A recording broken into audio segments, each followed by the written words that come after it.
And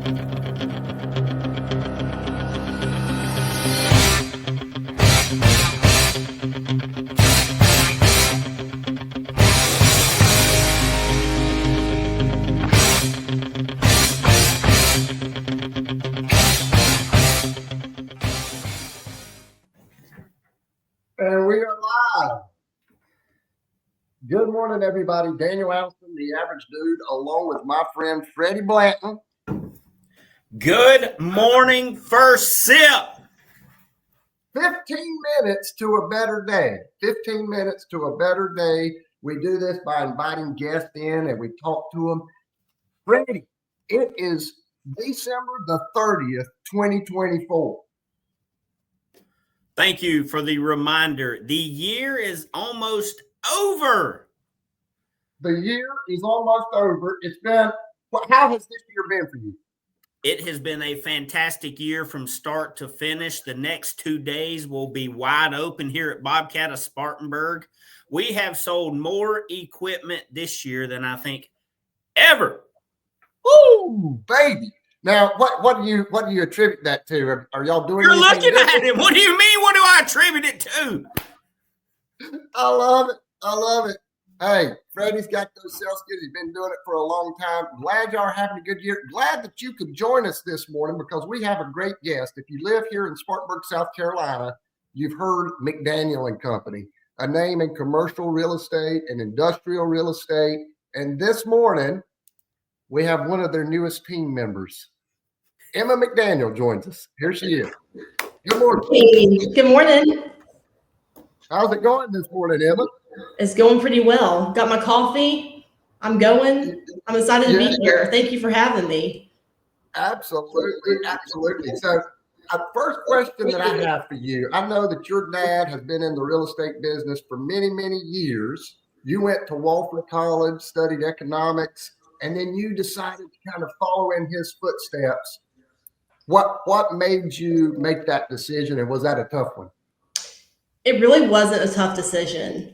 I did think about doing more of a corporate job for a while, but I think when you grow up with a parent who is an entrepreneur, they own their own business, it is a certain mindset.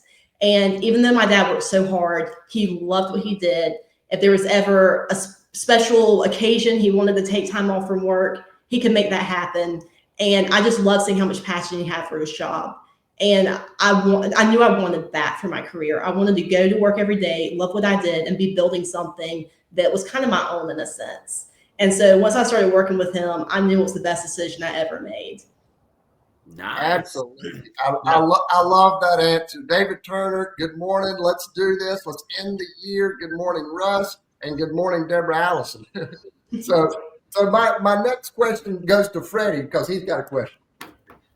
Is it typical for you to be at the office this early every day?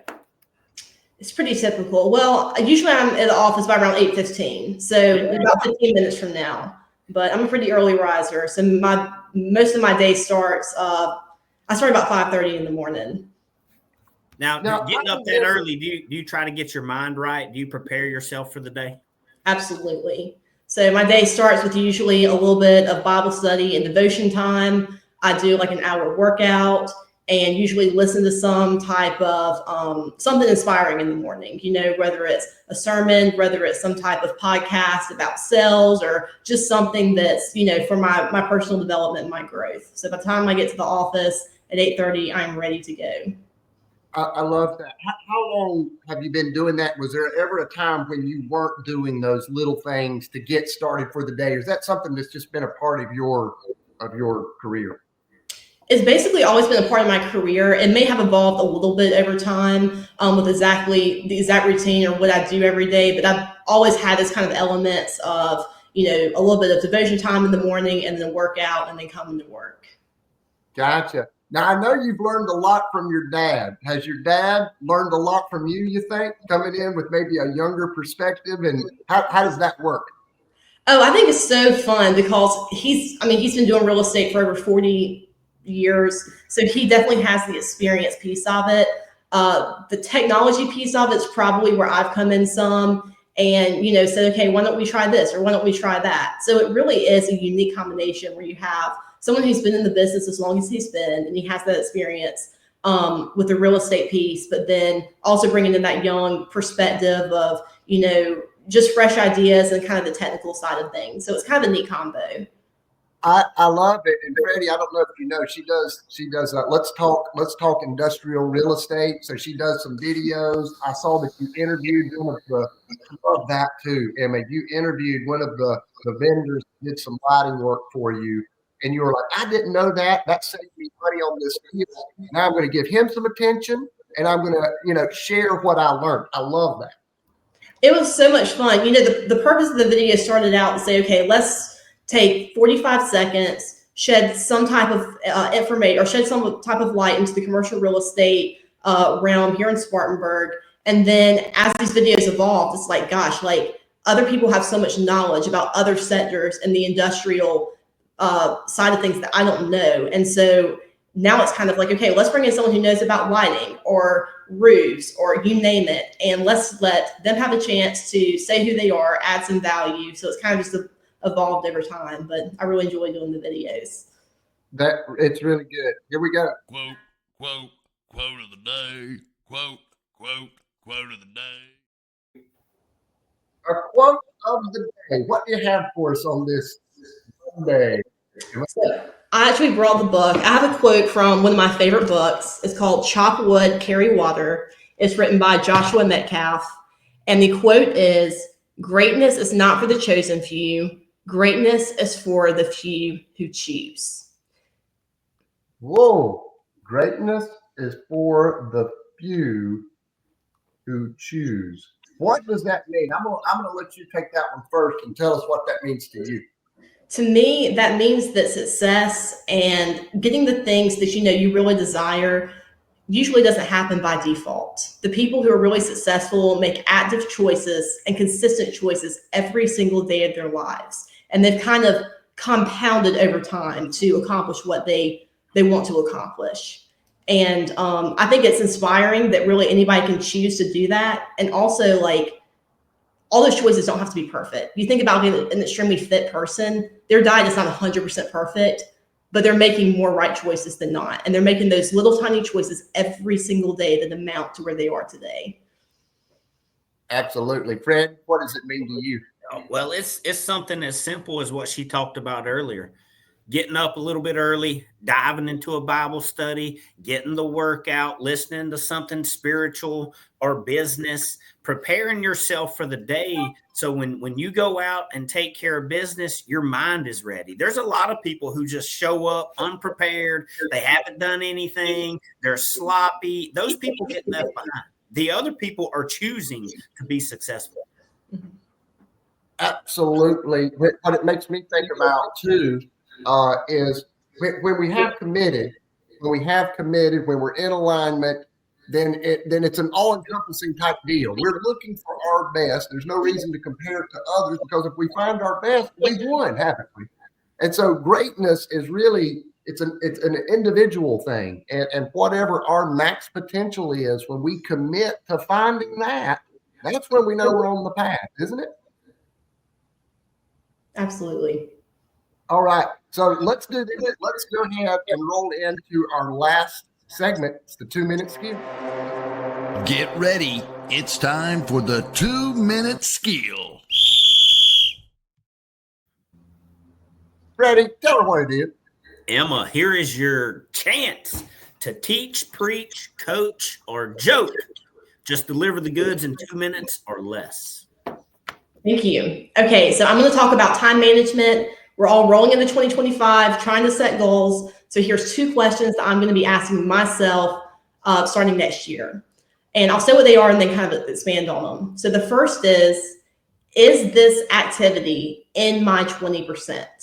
And this is what I mean. Most of us have heard of the 80-20 principle. 80% of our results come from 20% of the tasks that we do. And so I think it's really easy to get caught up in just working off a checklist, or you're in the daily grind and not stepping back and saying, okay, what are the core activities that I do every single day? They're delivering those results. And when you're setting your calendar for the day or the week, ask yourself, like, is this in my 20%? Is this really that important? And if it's not, maybe put it off till later, maybe don't do it at all. And then the second question that I'll be asking myself is this task worth my value per hour? And this is what I mean. I recently hired a VA a couple months ago. I'm trying to decide, okay, what task can my virtual assistant do? What task should I still be doing? And so one way to easily do this is say, okay, this is my income per annual income. This is the amount of hours I work per year. This is my value per hour. Is this task I'm doing worth that amount? And it may not even be monetary. It may be that you really just dislike doing a task and it's worth it to get somebody else to do it because it's something you're not particularly good at or you don't enjoy, and they'll free you up to do the things that you do enjoy doing. I love it. I was so into this, I lost my count on how much time we were, Emma. That was good. Freddie, what did you take from it? Well, when she brought up, is the task worth my value per hour? It made me think of my current situation because, Daniel, even you know that I have to deal with stacks and stacks of paperwork to close deals out when I should be in somebody else's face getting another one done. That's it right there. That's it right there. And what you were talking about there, Emma, is a book that last time we had coffee, I remember you mentioned something about 10X is easier than 2X. Didn't you say that book? I love that book. I read that book and I've read it several times since then. But when we look at a granular level at the activities that we're doing and breaking it down, however, I like how Emma did that, get your per hour, but whatever makes sense to say, why am I doing this? And is there something else or someone else that could be doing it and I could be used? It doesn't mean we go fishing. It means that we're spending our time doing that thing that really rings the bell. What have you found, Emma, in your kind of evaluation? Was there anything that you looked at in your activities that you said, you know what, I don't even really sure why I'm even doing this? Was there anything like that? There were, and it really wasn't anything major that was just taking up hours and hours of my time. It was more that like 15-minute task here, 20-minute task here, 15-minute task here that kind of accumulates. And then it's like, gosh, I have 3 or 4 hours per week now free to do more productive things that I was spending doing things that really didn't matter that much. How much planning do you put into your day? Are you one of these people where there's no white space on the calendar? Do you leave yourself flexibility? Do you have boxes where you say, I'm going to do something in this world? How do you manage that part of your time? Well, usually I set goals for the week and I have my weekly calendar laid out. And then when it comes for the particular day, so I'm super old school. I like writing my to-do list on a piece of computer paper. Like when I first get to the office in the morning, that's what I do is one less tab open on my computer. I'm not, looking at my email to look to my checklist again. Like it just eliminates that one step. And I do allow for some flexibility. If a client calls me and they have an immediate need, I obviously want to be available for that client. So I can't time block everything perfectly every single day. But I definitely have my general time blocks I like to accomplish tasks. I set time limits on how much time I want to spend on that task. And it's not perfect. I try to be flexible and it's always an evolving process, but that's kind of how I approach my day. Man, I love that. Have your goals for the week. My dad used to say there's nothing with more possibilities than a blank sheet of paper, right? So you get a blank sheet of white paper and you write down what you're going to do that day. I love that. Don't you, Freddie? Marking things off the checklist.